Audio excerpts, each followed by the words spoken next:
सबसे जो मुख्य काम था बीज की तैयारी। तो बीज हमने हिल्टन वाला जो सीड है उसको लगाया है।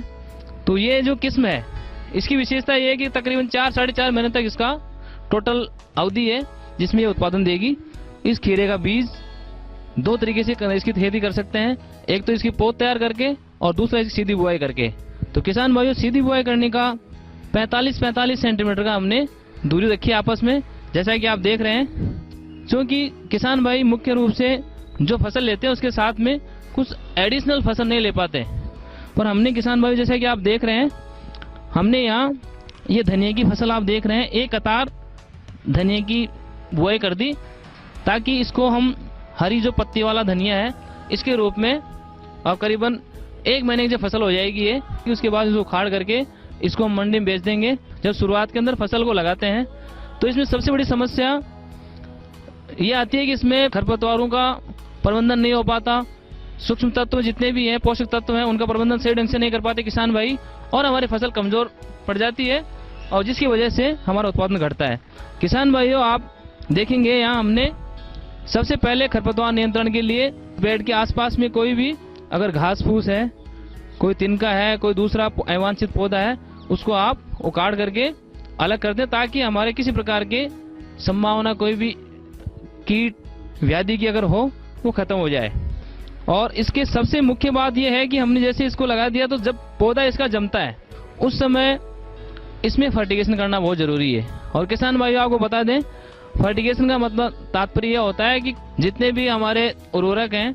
उनको पानी के साथ मिला करके पौधे को उपलब्ध कराना। तो किसान भाइयों, जब पौधा शुरुआत में जमता है उस स्थिति में अगर आपने इसमें पोषक तत्वों का प्रबंधन सही ढंग से नहीं किया तो हमारी फसल कमजोर हो जाएगी। इसमें जब 20 दिन के आसपास की फसल हो गई उस समय हमने नाइट्रोजन, फास्फोरस, पोटास, एनपीके के नाम से जो उर्वरक आता है 19-19-19 150 से 170 ग्राम प्रति 15 लीटर पानी मिला करके और इसका फर्टिगेशन करवाया इस ड्रिपर के साथ। इससे क्या है कि हमारी फसल अभी अच्छी है और इसका जब ये 3 पत्ते से ऊपर की अवस्था में आ जाएगी जब फसल, तो उसके बाद में इसका फर्टिगेशन वापस हम रिपीट करवाएंगे जिससे कि फसल को किसी प्रकार के पोषक तत्व की कमी नहीं हो। में जब फसल थोड़ी बड़ी हो जाएगी तो हम इसको सहारा देने के लिए, जैसे आप ये देख रहे हैं, ये इस प्रकार के ये सुतली और धागा है, इससे हम क्या करेंगे, इस फसल को बांधते रहेंगे ताकि फसल चारों तरफ फैले नहीं और इसका ऊपर की तरफ इसका उठाव होता रहे और उसमें उत्पादन अपने को किसी प्रकार से नुकसान नहीं हो। ऐसा देखने में आया है कुछ किसान भाई क्या करते हैं कि सुतली आती है जूट से बनी हुई, तो उस सुतली को बांधने के लिए इस्तेमाल करते हैं। तो किसान भाइयों, ध्यान रखने वाली बात यह है कि उस जूट वाली जो सुतली है उसमें कभी कभी ऐसा होता है कि जो रोग है, व्याधि है,